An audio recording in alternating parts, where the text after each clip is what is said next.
When you see videos like this online, it is from people who are frugal penny pinchers trying to shame you for spending money. When the honest truth is, if they had money, they would buy the exact same things that they're advising you not to buy. Oh, don't spend $5 a day on your Starbucks coffee.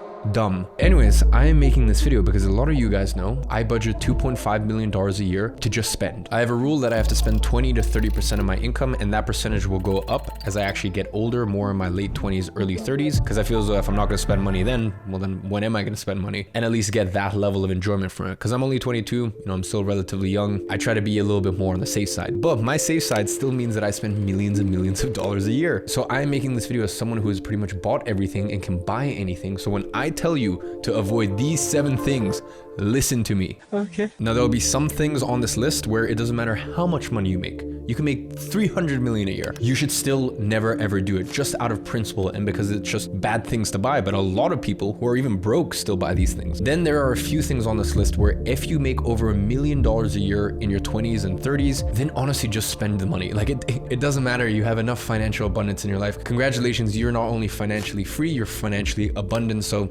just spend that money. For the other 99% of people watching this that don't make $1 million a year, avoid these things. So let's get into it. Now, the first thing to avoid buying in your 20s are business class and first class flights. Now, before you crucify me, listen, business class and first class tickets really are one of the best things to spend money on when you have real financial abundance. And let's say you're traveling for business or for an event, you know, something where you need to be sharp, you know, you need to be performing well the day or the day after you land. Well, then for sure, fly long haul business or even first class, 100%. But the thing is, especially when you're flying for personal use, that means you can't write it off as a business expense. And then the next question you need to ask yourself is you got to start comparing. Let's say you're flying to Bali and you spend $6,000 on return business class tickets, and it's $1,200 for economy tickets. For the extra $4,800 that you're saving, what amazing, beautiful experiences could you have in Bali? I mean, for $4,800, that pretty much, you can live a pretty good life for a month, even 2 months in Bali. You know, spending money on business and first class tickets is totally worth it until you compare the benefit from that compared to the benefit that you could get when you actually arrive at your destination, you know, all the extra money you could spend there. I mean, let's say you're doing a 6-hour flight from London to Dubai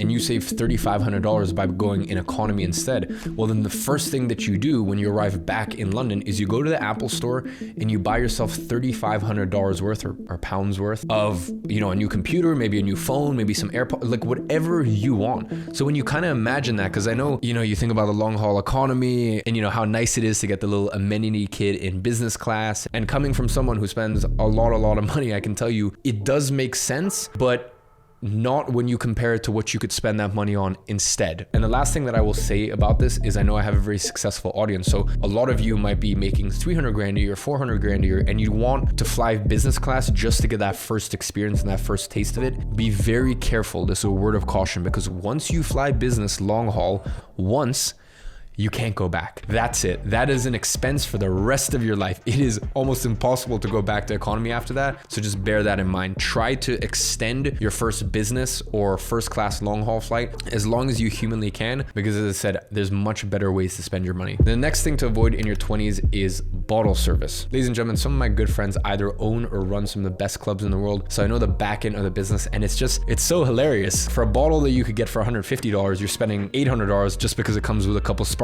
And to get the sparklers, you can't just buy one bottle, you need to buy like 5 bottles, but it all comes down to psychology. Clubs would go bankrupt if guys didn't hold the belief when they walked in, if I buy enough bottles, girls will come to my table and then maybe I'll get laid. This is the intention of 98% of guys who buy bottles at the club. And I'm telling you that not only is it a waste of money, it's also just a horrible strategy. What will happen is girls will come to your table, they'll talk to you for 2 minutes, they'll take your drinks, and then they'll go back to the table with the guy that they actually want to sleep with. So every once in a while, you know, you may bag a drunk 7 in the club, but is that something that you really want to be proud of? Now look, I'm not saying don't go to the clubs, because I go to clubs maybe 7-8 times a year, but the difference is I don't go there to meet women. In fact, my security, I specifically tell them, I don't care if they're a guy, if they're a girl, don't let anyone near our table. uncomfortable. And that's because usually I come with, 10, 15 of my girlfriends and my guy friends. Like, I'm just there to have fun, relax, blow off some steam, just be a little stupid. But I'm going there with a full understanding that this is a waste of money. It's kind of like casinos. You're wasting money, but it's kind of the fun of knowing that you can waste money,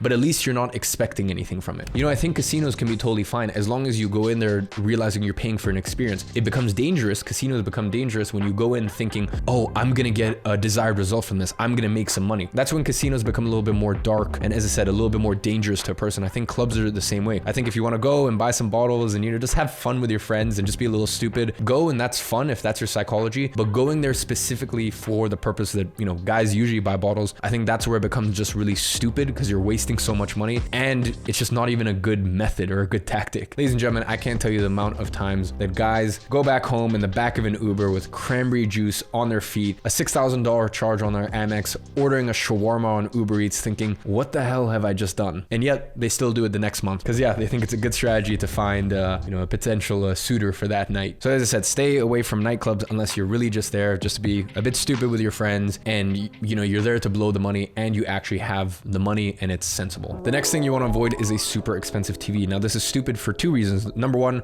every 2-3 years a new curved Z-LED 4D popcorn making new I don't know anything about TV. It's like comes out, right? So every 2-3 years, like there's a new invention gadget. Sometimes I see them in specific stores that I have to walk through. So as I said, every 2-3 years, you're gonna feel like you need the new tech or the new version. But that's not really why it's stupid. The reason it's stupid is because you're spending a lot of money on something that actively drains you of the ability to make money or live life to its fullest. When you buy things, you can't just think of the cost, you have to think of the second order consequence. So yes, you spent the money on the TV, but the second order consequence is now you feel obliged to use it. You've got this flashy thing that makes it easier to binge watch Netflix or binge watch YouTube. And look, let's be honest with each other, Netflix or YouTube, majority of the time people are just there to keep themselves entertained. They're not actually getting anything useful or meaningful out of it. So the first thing I do whenever I go into like a villa rental or even this apartment, I live on the serviced apartment side of a hotel. So this place came fully furnished. There are 4 TVs. I unplugged every single one of the TVs because even that little red dot annoyed me. So I just turned all of them off. Look, when I'm 50 or 60 years old and I've lived my life, I've had my experience, and I will have time to sit back and relax and maybe watch some more movies. But for now,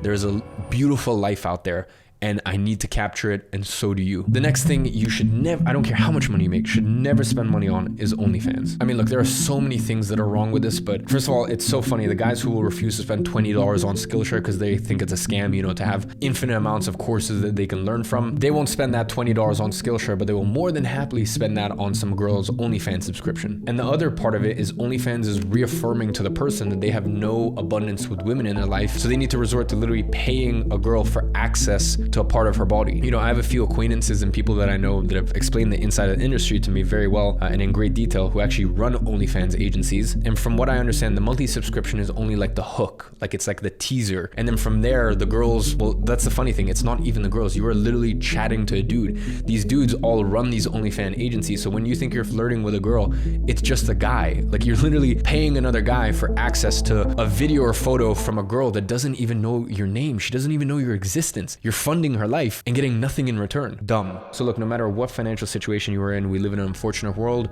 where this is becoming more and more common.